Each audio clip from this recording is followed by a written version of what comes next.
Kia ora koutou, no mai haere mai. Welcome to Papakainga TV, or Home Learning TV. I'm Nathan Wallace. And I'm Eva. So we're about 4 weeks into lockdown now.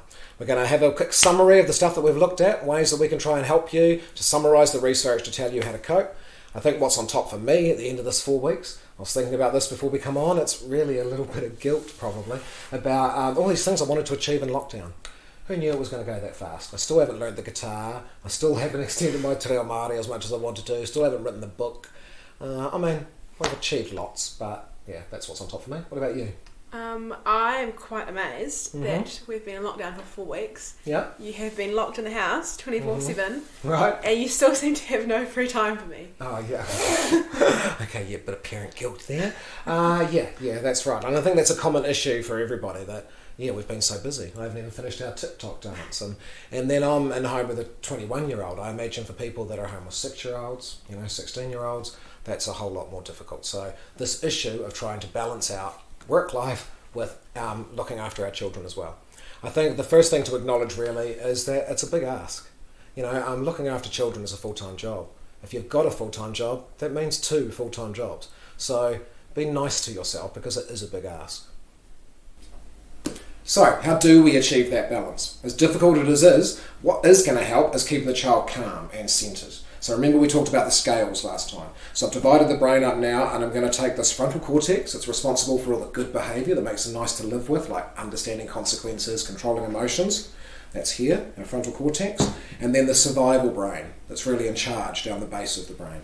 Here's the survival brain. Remember we had those on a set of scales. So you could understand that both brains aren't sort of designed to be aroused at once.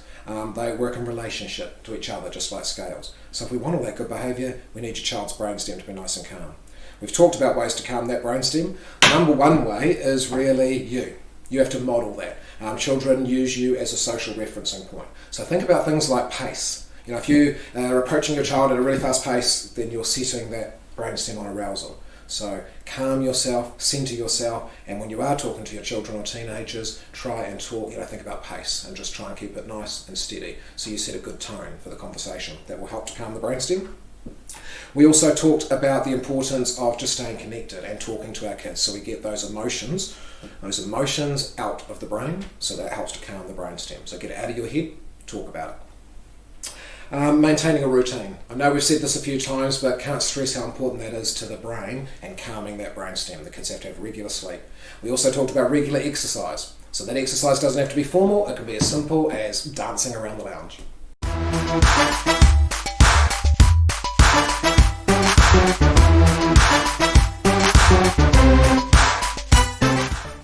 To make that release even more endorphins than just dancing around the lounge, try singing at the same time.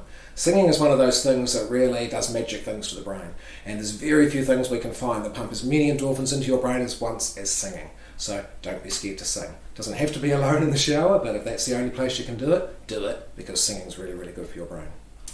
Okay, I had a little chat with another person here in Christchurch over Skype around different ideas that you can use for play. So Viv's an early childhood teacher in Christchurch and had a long history of working in early childhood, sort of specialises in environments, but all aspects of children's play.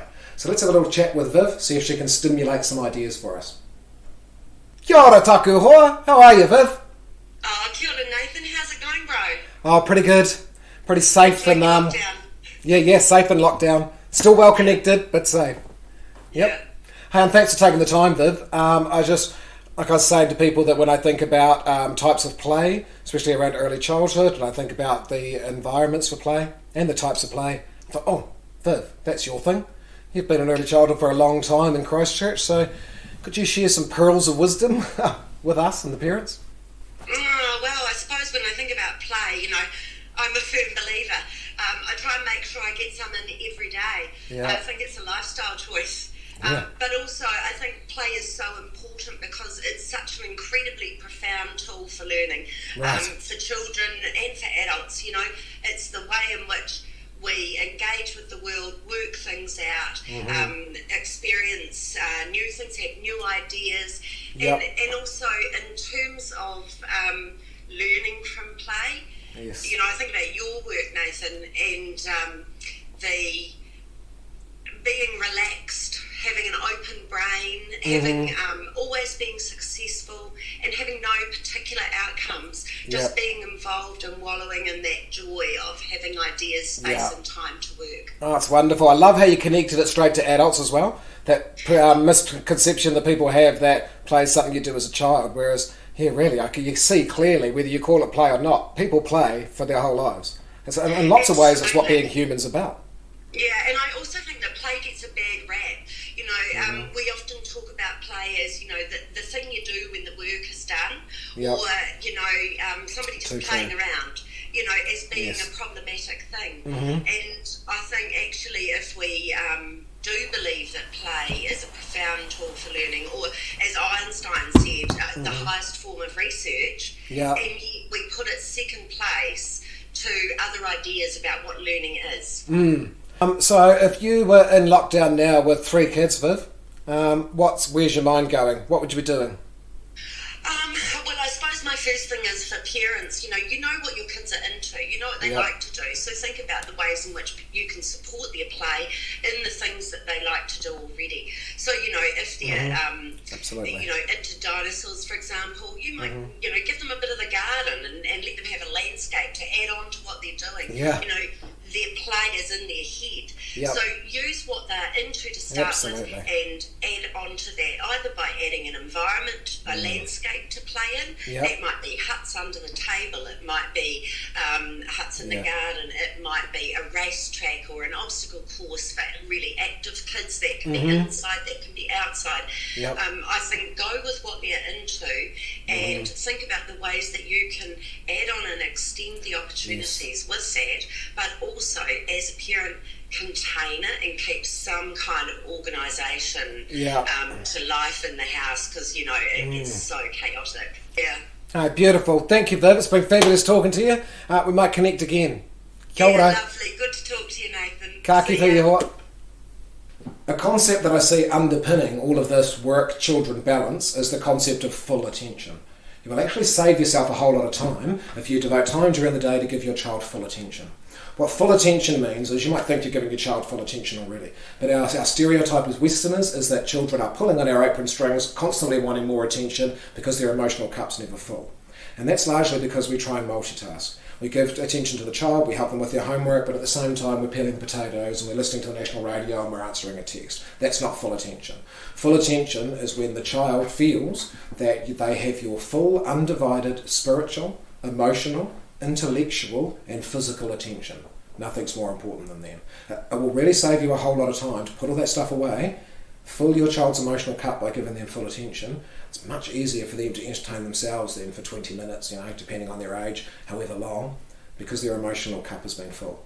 The danger is that we try and multitask, trying to meet the kids' needs, trying to do work, and actually you just feel like you're not getting all your work done, and your kids are left feeling like mum and dad are busy all the time.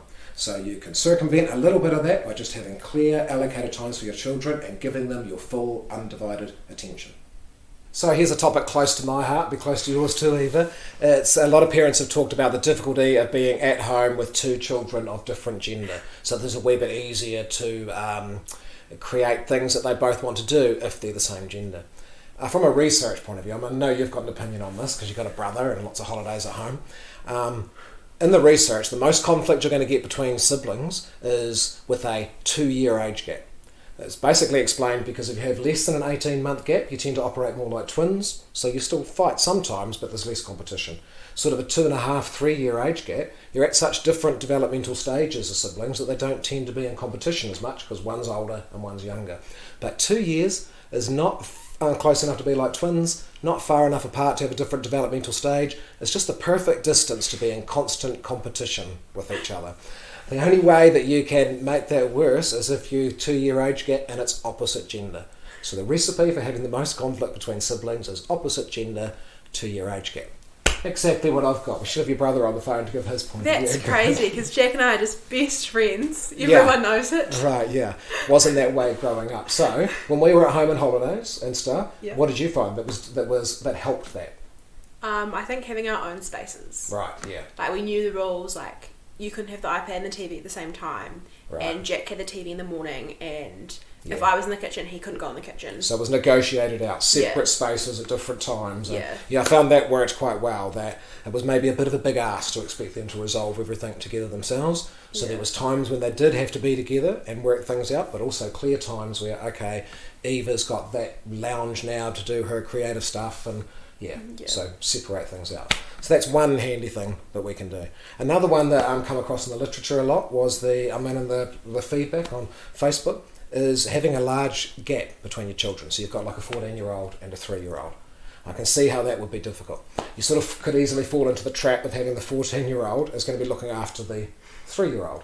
But, that's a big ask for a 14-year-old. So my advice on that would just be have clear times, again, where it's delegated. Where, okay, you're going to be helping me look after your 3-year-old sibling from 2 to 5. But actually from, 11 to 1, you've got your free time. I'll be with the 3-year-old, and then you can do your stuff then. So co-construct, negotiate that out, have clear times where they are helping and clear times when they aren't, and then everyone gets some of their needs met.